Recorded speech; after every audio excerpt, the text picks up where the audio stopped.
जय माता रानी। आप सभी लोगों के बीच मैं एक अद्भुत विषय को लाया हूँ। प्रायः लोग मेरे से प्रश्न किया करते हैं कि महाराज जी, हम घर में पूजा पाठ करते हैं तो सर्वप्रथम किनकी पूजा पाठ करें और कौन कौन से देवी देवताओं की पूजा पाठ करें। ये भी पूछा करते हैं कि अगर नूतन गृह का निर्माण किया है, नए घर का निर्माण किया है, तो वहाँ कौन से देवी देवताओं को बैठाना चाहिए, कौन से देवी देवताओं को इष्ट बनाना चाहिए, ये भी पूछा करते हैं। तो आइए आप लोगों को मैं जानकारी देता हूँ कि शास्त्रों में क्या बतलाया गया है, शास्त्र का क्या मत है। देखिए, 5 देवी देवताओं की पूजा पाठ करने का विधान है। ये पंच देवता की पूजा जो नित्य करता है उसको विशेष फल की प्राप्ति होती है। और अगर कोई 5 देवताओं की पूजा नहीं करते, इन देवी देवताओं की पूजा नहीं करते, तो उनका सभी पूजा निष्फल कहा जाता है।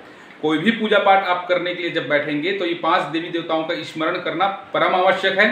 अपने घर में भी 5 देवी देवताओं का स्थापना करना परम आवश्यक है। इनकी पूजा करनी ही चाहिए। आइए देखते हैं, यदि शास्त्र में कहा गया पंचदेव पूजन करना चाहिए। अगर आप विष्णु भगवान को इष्ट देवी देवता मानते हैं या विष्णु भगवान के कोई अवतार, जितने भी अवतार है भगवान विष्णु के, राम जी, कृष्ण जी, इनके अवतारों की पूजा पाठ करते हैं, तो विष्णु भगवान को आप मध्य में रखेंगे। आप पूजा पाठ के स्थान में विष्णु भगवान को मध्य में रखेंगे। चाहे आप मूर्ति रखें, चाहे अक्षत पुंज रखें, हल्दी सुपारी पीला चावल करके अक्षत पुंज रखें, तो स्थान में विष्णु भगवान मध्य में होना चाहिए। और शंकर भगवान यहाँ बाएं साइड में, और दाहिने साइड के ऊपर में गणेश जी, दुर्गा माता, फिर सूर्य भगवान। ये विष्णु भगवान अगर इष्ट देवी देवता हो तो ऐसे क्रम से रखना चाहिए। ये क्रम ऐसे ही होने चाहिए, ये क्रम बिगड़ना नहीं चाहिए।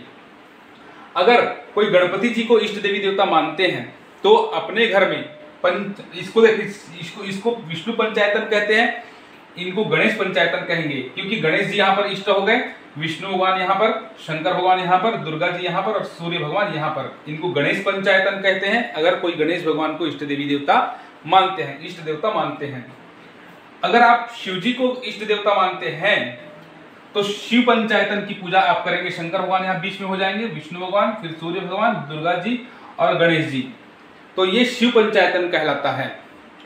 तो इस प्रकार से पंचायतन की पूजा की जानी चाहिए। अगर आप देखते हैं,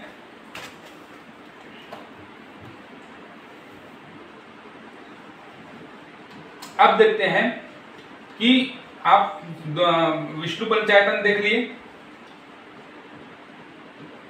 गणेश पंचायतन देख लिए, और ये क्रम ऐसे ही होना चाहिए, ये क्रम बिगड़ना नहीं चाहिए। अगर आप अपने घर में स्थापित करते हैं, वो पाटे में या पूजा स्थान में रखते हैं, तो ऐसे ही पूजा होनी चाहिए और नित्य इनकी पूजा करनी चाहिए। और इनकी पूजा करने से क्या फल की प्राप्ति होती है वो भी चर्चा करेंगे। देखिए, आप विष्णु पंचायतन के बारे में जान लिए, गणेश पंचायतन जान लिए और शिव पंचायतन आपने जान लिए। अब देखिए, दुर्गा पंचायतन मतलब देवी पंचायतन, देवी पंचायतन। दुर्गा जी को, माता रानी को अगर आप इष्ट देवी देवता मानते हैं तो दुर्गा जी को आप बीच में बैठाएंगे, और फिर विष्णु भगवान को यहां, फिर शिव जी, सूर्य देवता और गणेश जी, इनकी पूजा नित्य होनी चाहिए। ये देवी पंचायतन कहलाता है। उसके बाद में सूर्य पंचायतन।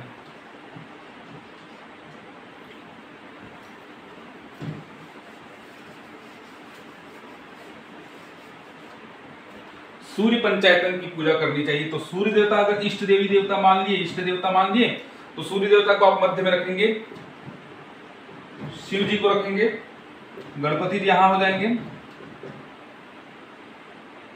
और माता रानी यहां, विष्णु भगवान यहां।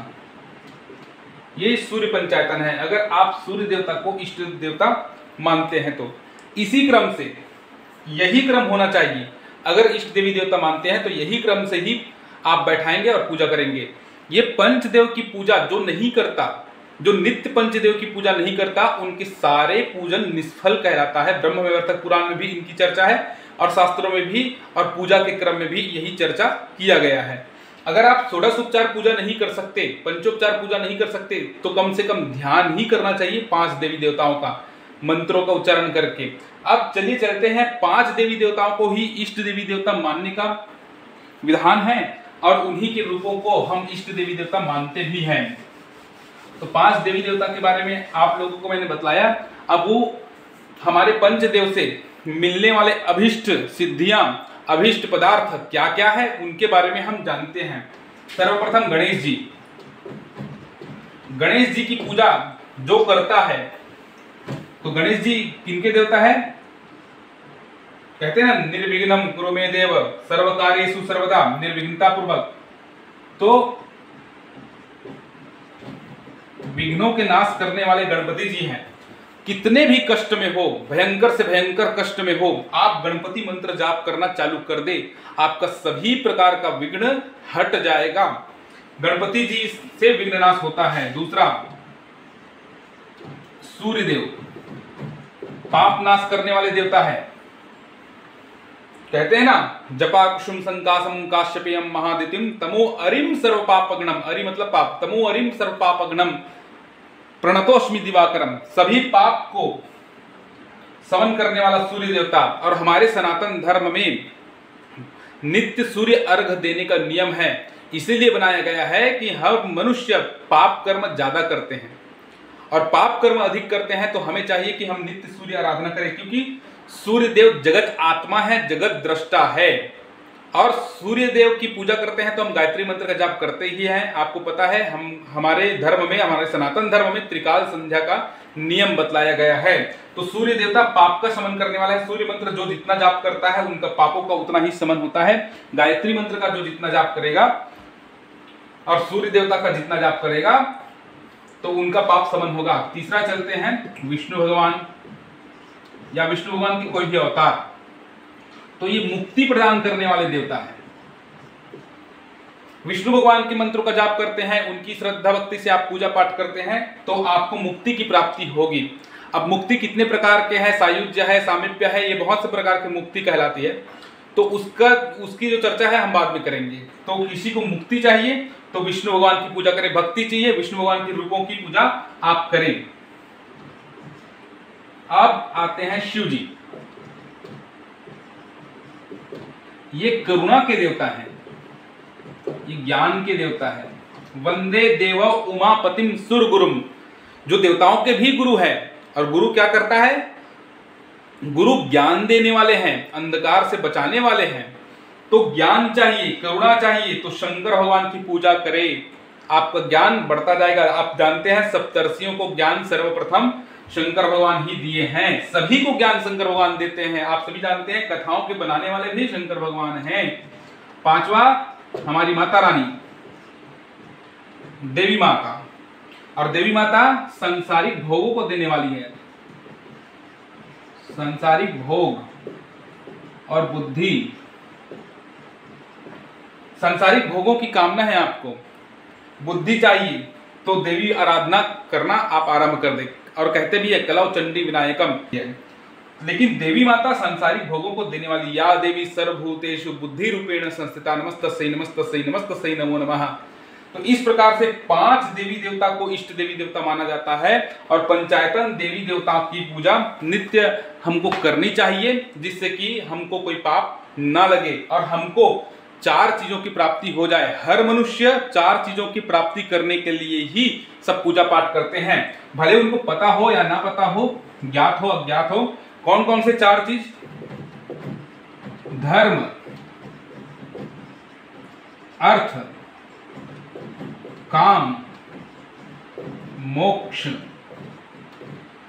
जिनके जीवन में चारों चीजें संतुलित अवस्था में हैं, तो उनका जीवन ही सही चल रहा है और विशेष संतुलन में रहेगा, उनका जीवन ही सार्थक है। इनमें से किसी भी का अनुपात अगर बिगड़ा तो आप समझिए आपका जीवन विनाश की तरफ चला जाएगा। जैसे कि अगर आप धर्म ही कर रहे हैं, अर्थ काम मोक्ष को छोड़ दिए, तो आप गृहस्थी हैं और गृहस्थियों को चाहिए वो अर्थ भी कमाएगा, मतलब पैसे भी कमाएंगे, उनको काम की आवश्यकता है, काम मतलब जितने भी प्रकार के संसारिक भोग है उनकी आवश्यकता है, उनको मोक्ष भी चाहिए। और इस प्रकार से पंचदेव पूजन विधान आप लोगों को मैंने बतलाया। किसी भी प्रकार का मन में अगर प्रश्न आया हो तो आप कमेंट सेक्शन में लिखिए और लोगों को ज़्यादा से ज़्यादा इनको बतलाइए, ताकि वो अवेयर हो सके, जान सके शास्त्र सम्मत क्या है, कैसे पूजा करना चाहिए। और अगर मन करे तो सब्सक्राइब कीजिए, लाइक कीजिए, और नहीं है तो नहीं कीजिए, इनमें कोई दिक्कत वाली बात नहीं है। अभी तक के लिए बस इतना ही। आगे और सनातन धर्म के बारे में जानेंगे, ज्योतिष के बारे में जानेंगे। अब तक के लिए बस जय माता रानी।